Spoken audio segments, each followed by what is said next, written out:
28 মে বাহাই ধর্মের প্রতিষ্ঠাতা বাহাউল্লাহর স্বর্গারোহণ দিবস।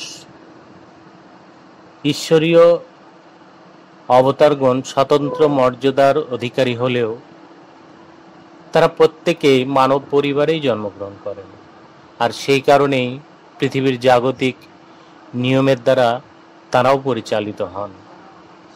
মানুষের মতোই শিশু, কিশোর, যৌবন ও প্রৌঢ় অবস্থা প্রাপ্ত হয়ে শেষে মানুষের মতোই ইহলোক ত্যাগ করেন। কিন্তু আধ্যাত্মিক অবস্থান মানুষের চাইতে স্বতন্ত্র হওয়ার কারণে জাগতিক অবস্থার প্রেক্ষাপটেও অনন্য বৈশিষ্ট্য প্রদর্শন করে থাকেন। ধৈর্য, সহনশীলতা, ভালোবাসা, প্রেম, দয়া, সাহসিকতা, আনন্দ, সুখ, সমৃদ্ধি এসব মানবিক গুণাবলীর উচ্চ অবস্থানে ঈশ্বরীয় অবতাররা আরোহণ করেন, যেগুলো আমাদের সবার কাছে উদাহরণ হিসাবে, অনুকরণীয় হিসাবে থাকে, আর এগুলোকেই আদর্শ হিসাবে প্রতিষ্ঠিত হয়ে যায়। ঊনবিংশ শতাব্দীতে যখন পৃথিবীতে মানুষের নৈতিকতা আর আধ্যাত্মিকতার চরম অবনতি ঘটে, তখনই ঈশ্বর বাহাউল্লাহকে মানুষের পথ প্রদর্শক হিসাবে মনোনীত করেন। পৃথিবীতে একজন ঈশ্বরীয় অবতারের আগমন ঘটলে যুগে যুগে যা ঘটার বা হওয়ার, বাহাউল্লাহর ক্ষেত্রেও তার ব্যতিক্রম কিন্তু হয়নি। অত্যাচার, নির্যাতন, অবমাননা, ষড়যন্ত্র এর মাধ্যমে তার উদ্দেশ্য তথা তিনি যে ঈশ্বরীয় অবতার সেই অভিপ্রায়কে ধ্বংস করে দিতে চেয়েছিল পথভ্রষ্ট মানুষগুলো। কিন্তু বাহাউল্লাহ তার ধৈর্য, সাহসিকতা, প্রেম ও ভালোবাসার বাণী দিয়ে তার উদ্দেশ্যকে মানব জাতির কাছে তুলে ধরেছিলেন। শুধু তুলে ধরেননি, পৃথিবীব্যাপী প্রতিষ্ঠিত করেছেন। ঈশ্বরীয় জ্যোতিতে পৃথিবীকে জ্যোতির্ময় করে দিয়েছেন। বাহাই ধর্মের অগ্রদূত মহান বাবের নবপ্রত্যাদেশের সংবাদ পাওয়ার সাথে সাথেই মহান বাহাউল্লাহ তার প্রতি বিশ্বাস স্থাপন করে নিজকে একজন বাবি হিসাবে সেই সময় ঘোষণা করেছিলেন।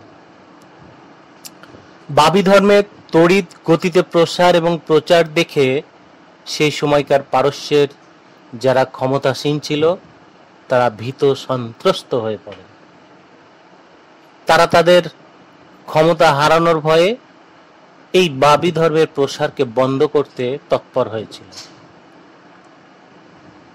আর যেহেতু বাহাউল্লাহ বাবি প্রত্যাদেশের অন্যতম একজন অনুসারী ছিলেন, তাই সেই তারা মিথ্যা ষড়যন্ত্রের মাধ্যমে বাহাউল্লাহকে সিয়াচাল জেলখানায় পাঠায় দেয়।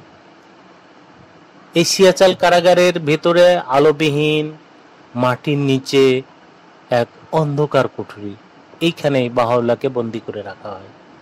শুধু তাই নয়, গলায় 52 কেজি ওজনের শিকল ঝুলিয়ে দেওয়া হয়। ময়লা, দুর্গন্ধ, পচা, কীট ও পতঙ্গে পরিপূর্ণ একটা ঘরে কাদের সাথে রাখা হয়েছিল? খুনি, ডাকাত, দুর্ধর্ষ অপরাধী, তাদের সাথে আবদ্ধ করে রাখা হয়েছিল, যেখানে তিনি বসতে পারতেন না, ঘুমোতে পারতেন না, খেতে পারতেন না। সারাক্ষণ বাহাউল্লাহ মৃত্যুর সাথে লড়াই করেছেন। আর এখান থেকে বাহাউল্লাহর ঐশিত্য প্রকাশমান হয়েছিল। বাহাউল্লাহকে বাগদাদে নির্বাসিত করার সময় বাগদাদ থেকে কনস্টান্টিনোপল, কনস্টান্টিনোপল থেকে আদ্রিয়ানোপল, আর শেষে এই আদ্রিয়ানোপল থেকে আক্কার কারাগারে কারাবাস দেওয়া হয়। এই আক্কার কারাগার সে সময় বিশ্বের মধ্যে একটা জঘন্যতম কারাগার হিসেবে পরিচিত ছিল। বড় বড় যেসব অপরাধী তাদেরকে এই কারাগারে নির্বাসিত করা হতো, অন্তরীণ রাখা হতো। কথায় আছে, এরকম প্রচলিত আছে যে এই আক্কার কারাগারের আবহাওয়া এতটাই বিষাক্ত সেই সময় ছিল যে এর ওপর দিয়ে কোনো পাখি যদি উড়ে যেত সেই পাখিটা মারা যেত। মহান বাহাউল্লাহকে এখানে আজীবনের জন্য নির্বাসিত করে রাখা হয়। কিন্তু বাহাউল্লাহর আধ্যাত্মিক শক্তির কারণে কয়েক বছর এর মধ্যেই কারা কর্তৃপক্ষ বাহাউল্লাহর কারাবাসকে শিথিল করে দেয়। আর এই সময় মহান আব্দুল বাহা বাহজিতে একটা বাসা ভাড়া নিয়েছিলেন এবং মহান বাহাউল্লাহ সবুজ প্রকৃতিকে খুবই ভালোবাসতেন। আর সেই জন্যই আব্দুল বাহা বাহাজিতে সবুজ প্রকৃতির মধ্যে এই বাসাটি ভাড়া করেছিলেন এবং বাহাউল্লাহ এখানেই থাকতেন। পরে এই বাসাটা কিনে নেওয়া হয়। বাহাজির যে সবুজ পরিবেশ, এই শেষ জীবনটি কিন্তু মহান বাহাউল্লাহ এখানে অতিবাহিত করেন।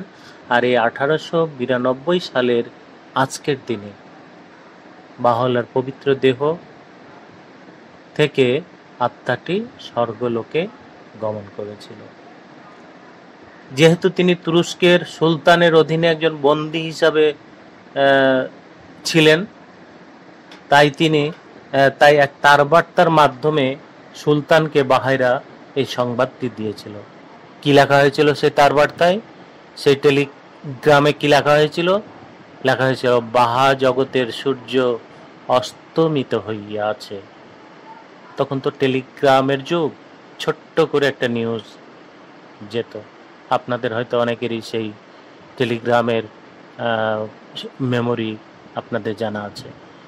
তো সেই সুলতানকে এই টেলিগ্রামটি দেওয়া হয়েছিল যে বাহা জগতের সূর্য অস্তমিত হয়েছে। বাহার সূর্য অস্তমিত হলে কি হবে? কিন্তু সেটা যে একেবারে দিবসের মধ্যাহ্নের মতোই, দুপুরের মতোই ছিল প্রবাল, ছিল প্রতাপে তার কিরণ প্রদান করে যাচ্ছিল। তার শক্তি ও তেজের মাধ্যমে মানব হৃদয়ের যে কুসংস্কার, যে ধর্মান্ধতা, গোঁড়ামি, অন্ধকারের মেঘ, সেগুলোকে বিদীর্ণ করে আলো এবং জীবনদায়ী জলের ধারা বর্ষণ করে চলেছিল। যখন বাহাউল্লাহ তার নশ্বর দেহ ত্যাগ করেছিলেন, তখন ওই আক্কার অধিবাসীরা বাহাজিতে তাদের শোক এবং দুঃখ প্রকাশ করার জন্য দলে দলে ভিড় জমায়। এই মানুষগুলো বাহাউল্লাহর প্রতি বিশ্বাসী ছিল না, সবাই একসময় শত্রু ছিল। কিন্তু সময়ের অতিক্রমে মহান বাহাউল্লাহর প্রেম ও ভালোবাসায় তারা সবাই তার শুভাকাঙ্ক্ষী এবং একান্ত আপনজনে পরিণত হয়। এটা একটা ঐশ্বরিক শক্তি। মত ও পথের পার্থক্য থাকা সত্ত্বেও তারা দলে দলে এসেছিল বাহাউল্লাহকে এক নজর দেখার জন্য, বাহাউল্লাহর কে শ্রদ্ধা জানানোর জন্য। যারা এসেছিল তাদের মধ্যে ছিল সরকারের উচ্চ পদস্থ কর্মকর্তারা, ছিল রাজনৈতিক নেতৃবৃন্দ, আরো ছিল সমাজের গণ্যমান্য ব্যক্তিবর্গ, পুরোহিতরা, ধর্মযাজকরা, জ্ঞানী, পণ্ডিত, ধনী, দরিদ্র, শিয়া, সুন্নি, খ্রিস্টান, ইহুদি, দ্রুজ সম্প্রদায় সহ সবাই এসেছিল, অর্থাৎ মানুষরা এসেছিল। চোখের জল ফেলে তারা তাদের সমবেদনা প্রকাশ করেছিল। কেন? তারা একজন ভালো মানুষকে, ঈশ্বরীয় অবতারকে হারিয়েছেন। সেই সময়কার দামাস্কাস, আলেপ্পো, কায়রোর মতো বড় বড় শহরের মেয়ররা, শাসকরা বাহাউল্লাহর মৃত্যুতে শোক বার্তা প্রেরণ করেছিল।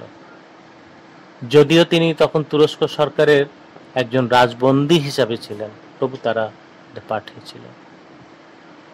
এই শেষ দিনটির সাথে যদি আমরা 40 বছর আগে যখন বাহাউল্লাহকে নির্বাসিত করা হচ্ছিল এবং এই আক্কার কারাগারে পাঠানো হচ্ছিল, তখনকার কথা যদি চিন্তা করা যায়, তাহলে দুটার মধ্যে যে বিশাল পার্থক্য তা সহজে ধরা পড়ে।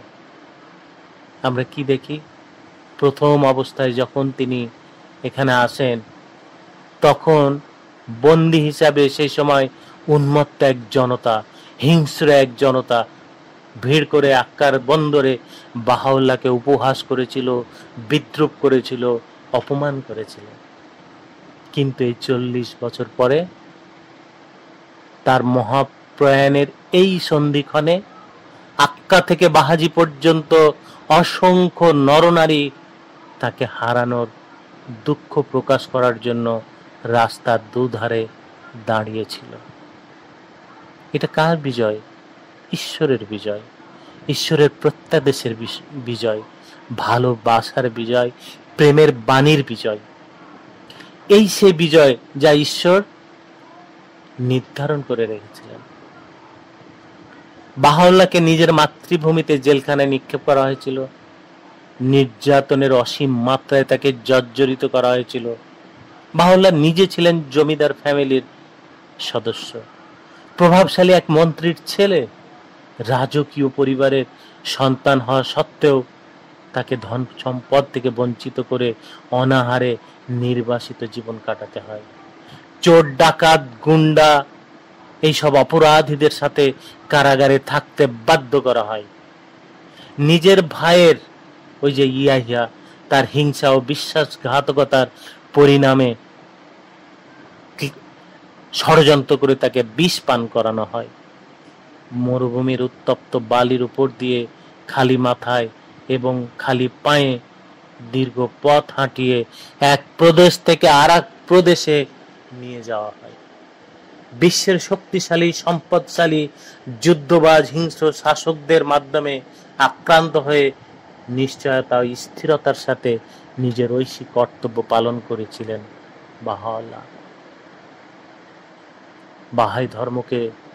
বাহাই ধর্মের ভিত্তিকে তিনি সুপ্রতিষ্ঠিত করে হাজার হাজার অনুসারী, লক্ষ লক্ষ অনুসারী তার জন্য জীবন দান করেন। ঈশ্বরীয় শক্তির দ্বারা মানব হৃদয়কে জয় করতে সক্ষম হয়েছিলেন। মানুষ তার প্রতি আনুগত্য, ভালোবাসায় সিক্ত হয়েছিল। যারা তার প্রথমে বিরুদ্ধোচ্চারণ করেছিল তারা বন্ধুতে পরিণত হয়েছিল। আমরা কি দেখি? অমিত শক্তি আর সাম্রাজ্যের অধিকারী সুলতান আজিজ আজ কোথায়? সেই তুরস্কের সুলতান আজিজ, তার কত দাপট, কিন্তু এখন কয়জন তাকে স্মরণ করে? কোথায় ফরাসি সাম্রাজ্যের সম্রাট নেপোলিয়ন, তার সেই দুর্দণ্ড প্রতাপ, সে যুদ্ধবাজ একজন সম্রাট, কোথায় তার সেই শক্তি? কে তাকে এখন স্মরণ করে? কে তাকে মূল্যায়ন করে? এই নেপোলিয়ন বাহাউল্লাহর আহ্বানকে অবজ্ঞা করেছিলেন। দাম্ভিকতা, অহংকারে স্ফীত হয়ে উন্মত্ত হয়েছিল বাহাউল্লাহর উপরে। পরিণামে কি হয়েছিল? কয়েক বছরের মধ্যেই শত্রুদের কাছে পরাজিত হয়ে ইতিহাসের এক অন্ধকার গর্তে এই নেপোলিয়ন নিমজ্জিত হয়েছিল। পারস্য সাম্রাজ্যের অধিপতি দুর্ধর্ষ নাসিরউদ্দিন শাহর পতন আমরা সবাই জানি। তিনি বাহাউল্লাহকে তার জন্মভূমি থেকে বের করে দিয়েছিলেন। কেন করে দিয়েছিলেন? শুধুমাত্র নিজের গদিকে রক্ষা করার জন্য। তিনি যদি সেই সময় বাহাউল্লাহকে নির্বাসিত না করতেন, তার গদি শেষ হয়ে যেত, সবাই বাহাই হয়ে যেত। এই জন্য তিনি সেটা করেছিলেন। কিন্তু তার পরিণাম কি ছিল? বাহাউল্লাহ স্বর্গারোহণের মাত্র 5 বছরের মধ্যে বন্দুকের গুলিতে সে নির্মম ভাবে নিহত হয়। ইতিহাসের পাতা থেকে আমরা কি দেখতে পাই? রাশিয়ার জার, তার কত শক্তি, কোথায় সেই জার? আলেকজান্ডার, কোথায় সেই আলেকজান্ডার? পোপ, যারা বাহাউল্লাহর প্রত্যাদেশের বিরোধিতা করেছিল, তার আহ্বানকে উপেক্ষা করেছিল, অবজ্ঞা করেছিল, তারা সবাই অন্ধকার গহ্বরে নিমজ্জিত হয়েছে। আর বাহাউল্লাহর মহিমা সারা পৃথিবীতে উজ্জ্বল জ্যোতিষ্ক হয়ে জ্বলজ্বল করে আলো প্রদান করছে। সে সময় বিশ্বের শক্তিশালী এবং নামকরা রাজা বাদশাদের মধ্যে কেবল ইংল্যান্ডের রানী ভিক্টোরিয়া বাহাউল্লাহর প্রত্যাদেশকে সম্মান প্রদর্শন করেছিলেন। তাই তো তার বংশধরগণ আজও স্বমহিমায় ইংল্যান্ডের রাজকীয় আসনে অধিষ্ঠিত। তারা সম্মানিত, ঈশ্বর কর্তৃক তারা আশীর্বাদিত। সেই আশীর্বাদের ছায়া তাদের মাথার উপরে এখনো বিদ্যমান। আর যারা প্রত্যাখ্যান করেছিল তাদের নৃশংস পতন হয়েছিল, ভয়ানক পতন হয়েছিল। তারা হারিয়ে গেছে মানুষের স্মৃতি থেকে। এটাই ঈশ্বরের শক্তির খেলা, এটাই তার মহিমা, এটাই তার সার্বভৌমত্ব, যার কাছে ওই সব শক্তির পরাজয় হয় এবং পরাজয় ঘটেছিল। বাহাউল্লাহ যখন মারা গেলেন, স্বর্গালোকে আরোহণ করলেন, তখন তিনি তার নিজের উইলের মাধ্যমে আব্দুল বাহাকে অঙ্গীকারের কেন্দ্রবিন্দু হিসাবে নিযুক্ত করে দিয়েছিলেন, যেটি ধর্মীয় ইতিহাসে প্রথম। একজন ধর্মীয় অবতার কর্তৃক তার উত্তরাধিকার নিয়োগ করে যাওয়া ধর্মীয় ইতিহাসে বিরল নাই। আর সেই জন্য ধর্মগুলো খণ্ড বিখণ্ড হয়ে তারা একতাকে নষ্ট করেছিল। কিন্তু বাহাই ইতিহাস থেকে এটা শুরু। সেই জন্য বাহাই ধর্ম কোনো ভাগ বা বিভক্ত, কোনো দলাদলি এসব হয়নি। আজকে আমরা দেখি যে অন্যান্য অবতাররা যেহেতু তারা কাউকে উত্তরাধিকার হিসাবে নিযুক্ত করে যাননি, তাই তাদের মৃত্যুর সাথে সাথে অনুসারীরা বিভিন্ন দলে, বিভিন্ন গোত্রে বিভক্ত হয়ে পড়েছিল। আর বাহাইরা এই অঙ্গীকার পত্রের কারণে, এই দিব্য চুক্তিপত্রের কারণে সবাই এখনো পর্যন্ত একতাবদ্ধ এবং একতাবদ্ধ থাকবে। এটি এই যুগের জন্য, মানুষের জন্য, মানব জাতির জন্য এক অনন্য প্রাপ্তি, এক আশীর্বাদ। বাহাউল্লাহর মতো আব্দুল বাহা নিজেও উইল করে শৌগি এফেন্দিকে অভিভাবক নিযুক্ত করে গেছেন। আর বর্তমানে বাহাউল্লাহর গ্রন্থ কিতাবে আকদাসের নির্দেশনার আলোকে সার্বজনীন বিচারালয় বাহাই সমাজের কেন্দ্র হিসাবে পরিচালনা করছে বাহাইদেরকে।